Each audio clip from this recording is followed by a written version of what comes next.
तो उपेंद्र कुशवाहा जी का दोनों तरफ से बातचीत हुई थी, कैजुअल सी मीटिंग थी। मुझे सबका मार्गदर्शन। अपने साहब वो बढ़िया होंगे। ज्योति सिंह का ये वीडियो देखने के बाद कुछ समझ में आ ही गया होगा, क्योंकि ज्योति सिंह ने ये साबित कर दिया कि राजनीतिक खेल में अपना नहीं पहचाना जाता है। क्योंकि आप लोगों को बता देना चाहता हूँ, पवन सिंह के फैन इस टाइम बहुत ज्यादा गुस्सा है। क्योंकि पवन सिंह के फैन इस टाइम बहुत ज्यादा क्यों गुस्सा है, क्योंकि आप लोगों को पता है जब ज्योति सिंह पवन सिंह काराकाट के क्षेत्र में जब रैली करते थे तो वहां पे उपेंद्र कुशवाहा भी एक चुनाव लड़ते थे। आप लोगों को बता देना चाहता हूँ, जब पवन सिंह की वजह हारने का उपेंद्र कुशवाहा ही है। लेकिन आप लोगों को बता देना चाहता हूँ, ज्योति सिंह आज उनके साथ मीटिंग करके आई हुई है, जिसमें आप लोगों को शुरू वाले वीडियो में बोले ही होंगे ज्योति सिंह की किस तरह से उनके बात विचार लेके चलना है, दोनों से अनुभव लेके चलना है, जो उन्हीं का मार्गदर्शन पे ज्योति सिंह को चलना है। लेकिन यही बात पवन सिंह के फैन को बहुत ज्यादा खराब लग गया कि उसी की वजह से पवन सिंह हारे हैं। और आज ज्योति सिंह देख सकते हैं राजनीतिक खेल के लिए सीट अभी तक ज्योति सिंह को कंफर्म नहीं हुआ, इसी कारण उपेंद्र कुशवाहा से जाकर मीटिंग कर ली। ज्योति सिंह के इस बयान पे पवन सिंह के फैनों को उम्मीद है कि पवन सिंह कुछ आकर बोलेंगे, लेकिन इसके बारे में पवन सिंह एक शब्द भी नहीं बोलते, नहीं किसी के कारण बोलते हैं।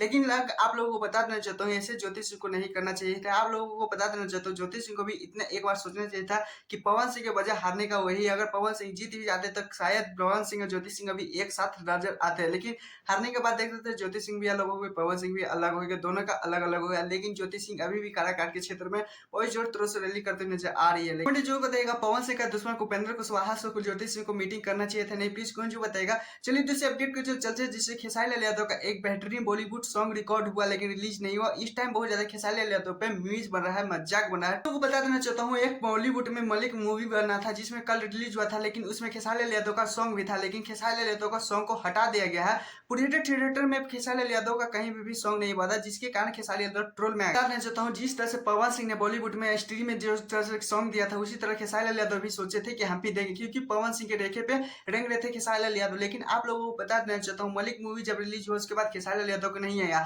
खेसारी लाल यादव सोच रहे थे कि भोजपुरी इंडस्ट्री के लोगों को बहुत ज्यादा अच्छी सरप्राइज देंगे, जब उनका खेसारी लाल यादव का सॉन्ग बजने लगेगा तो बहुत उनका नाम होने लगेगा। लेकिन इस टाइम देख सकते हैं खेसारी लाल यादव का पोस्टर भी सॉन्ग का रिलीज नहीं किया गया है, सॉन्ग भी एक ठोप नहीं बजा, जिसके कारण पवन सिंह के फैन बहुत ज्यादा मीम्स बना रहे हैं, जिसमें खेसारी लाल यादव के बोल रहे कि पवन सिंह के रेखे पे रेंगना था, पवन सिंह के थ्रू ऐसे करना था, लेकिन ऐसे वैसे बहुत ज्यादा कर रहे हैं। लेकिन खेसारी लाल यादव एक ठोप इंस्टा आईडी पे चाहे कहीं भी अपना एक भी बोल सपोर्ट नहीं किया कि किस वजह से मतलब ये सॉन्ग को रोका गया है, किस वजह से। लेकिन खेसारी लाल यादव इसमें भी कुछ नहीं बोलते नजर आ रहे हैं, नहीं लाइव वीडियो आ रहे हैं।